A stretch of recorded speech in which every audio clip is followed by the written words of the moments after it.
Welcome to special analysis. నేను రమా మండవ. ఈరోజు అనాలిసిస్లో భాగంగా మనం తీసుకోబోతున్న టాపిక్ ఏంటంటే, ఇక్కడ అనాలిసిస్కి నేను ఒక టైటిల్ పెట్టడం జరిగింది.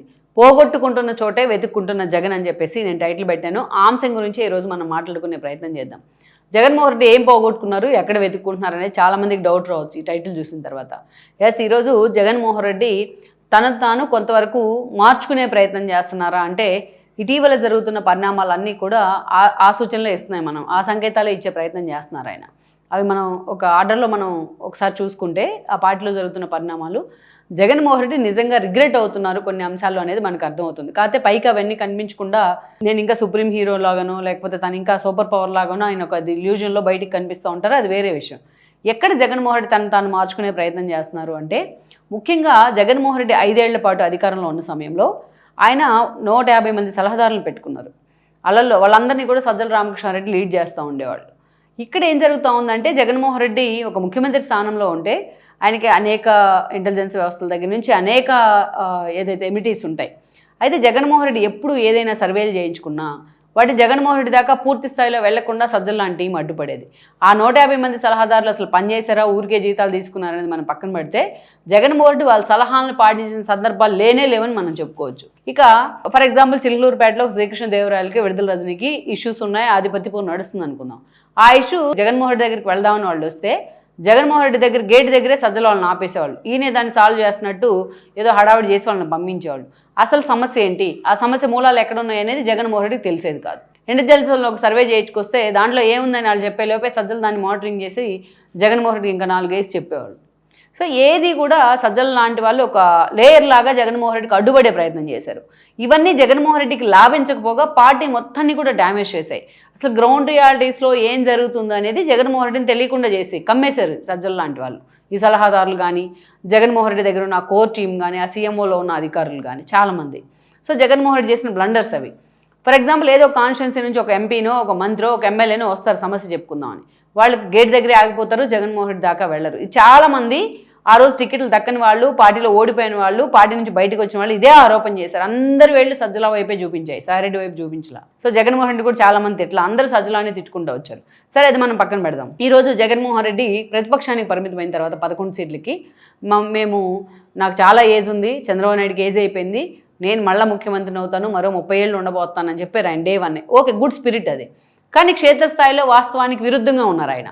మాటకు ముందు తాడేపల్లి కంటే బెంగళూరులోనే ఎక్కువగా ఉండే ప్రయత్నం చేయడం, ఆల్మోస్ట్ వారానికి 6 రోజులు యలహంకలోనే ఉండే ప్రయత్నం చేయడం, ఒకరోజు ఏదైనా పార్టీ కార్యక్రమం నుంచి వచ్చి తాడేపల్లిలో కూర్చోవడం, ఇది జరుగుతూ వచ్చింది.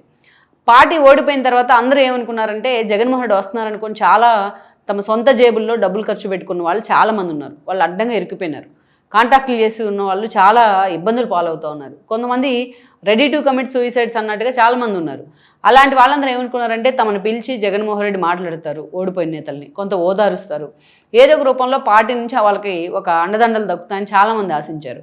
కానీ గత 1.5 కాలంగా జగన్మోహన్ రెడ్డి ఎవరిని కలవాల, ఓదార్పు అనుకున్నారు, అది చేయలా. నియోజకవర్గాల్లో అన్ని నియోజకవర్గాల ఇన్ఛార్జిని కలుస్తాను, అది కలవాల. పాదయాత్ర అనుకున్నారు, మరీ టూ ఎర్లీ అవుతుందని దాన్ని గ్యాప్ ఇస్తూ ఉన్నారు. సో ఇలాంటి పరిస్థితుల్లో జగన్మోహన్ రెడ్డి పూర్తిగా మారకపోతే కష్టం అనే అంచనాలు వచ్చినాయి. కరెక్ట్గా 6 నెలలకు ముందు జగన్మోహన్ రెడ్డి ఒక సర్వే చేయించుకున్నారు. చాలామంది టీమ్స్ ఉన్నాయి ఆయన సర్వే చేసేవాళ్ళు.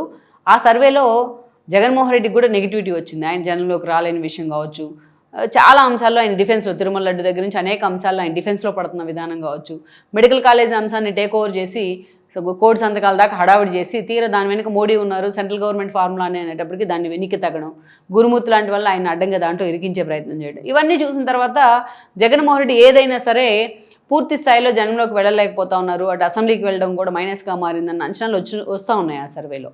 అయినా జగన్మోహన్ అంత సీరియస్గా తీసుకోలేదు.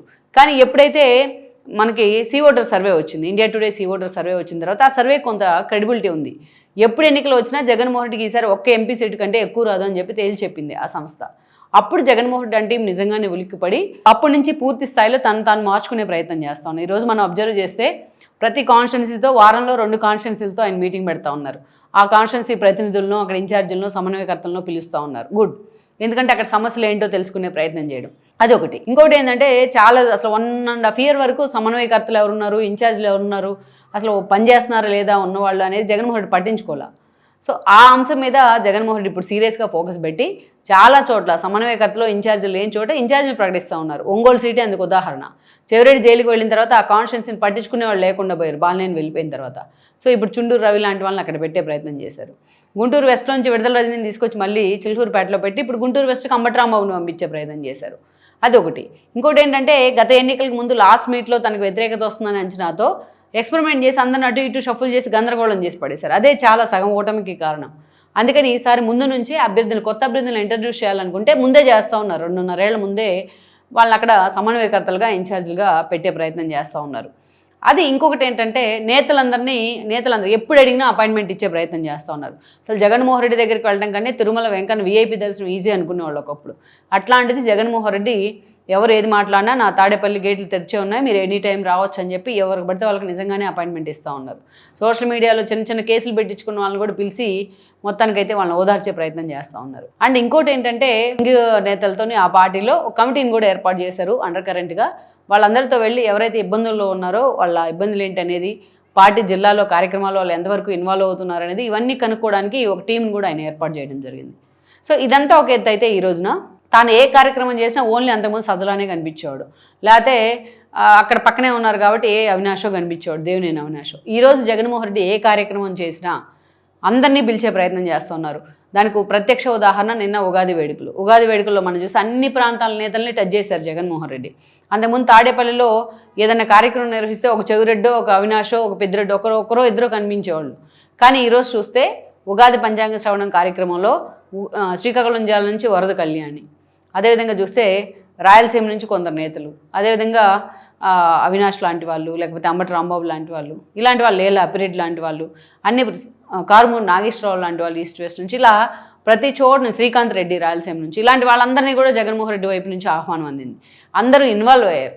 కాస్త కలర్ఫుల్గా కనిపించింది ఆ ఈవెంట్. జగన్మోహన్ రెడ్డి ఉగాది మీద చిత్తశుద్ధితో చేశాడా, లేకపోతే తాను కూడా హిందూ ధర్మ ప్రచార వారధిగా మారాలనుకుంటున్నాడు, ఇవన్నీ పక్కన పెడితే సో పార్టీ నేతలందరినీ కూడా ఆయన ఇన్వాల్వ్ చేస్తా ఉన్నారు కార్యక్రమంలో. ఇది ఆ పార్టీలో కొంత పాజిటివ్ వేలో నడుస్తున్న చర్చ అని అనుకోవచ్చు.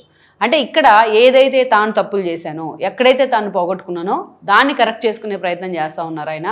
సో పోగొట్టుకున్న చోటే తన సక్సెస్ను మళ్ళీ తన రీవ్యాంప్ కావాలని దాన్ని వెతుక్కునే ప్రయత్నం చేస్తూ ఉన్నారు. అయితే ఇది కేవలం సోషల్ మీడియాకో తన మీడియాకో బూస్టప్ ఇచ్చేందుకు కాకుండా గ్రౌండ్ రియాలిటీస్లో కూడా ఇదే స్థాయిలో జగన్మోహన్ రెడ్డి క్యాడర్ని టచ్ చేసే ప్రయత్నం చేస్తే, ఆ బూతు భాషకి చెక్ పెట్టే ప్రయత్నం చేస్తే, రోజా లాంటి వాళ్ళను వెనక్కిలాగే ప్రయత్నం చేస్తే, ఇప్పటికైనా జగన్మోహన్ రెడ్డి అధికారంలోకి రాకపోయినా ఆయన పార్టీకో ఆయనకో రిలీజ్ అయితే ఎంతో కొంత క్రెడిబిలిటీ అయితే ఉంటుంది. Please share, like and subscribe R24 Telugu YouTube channel.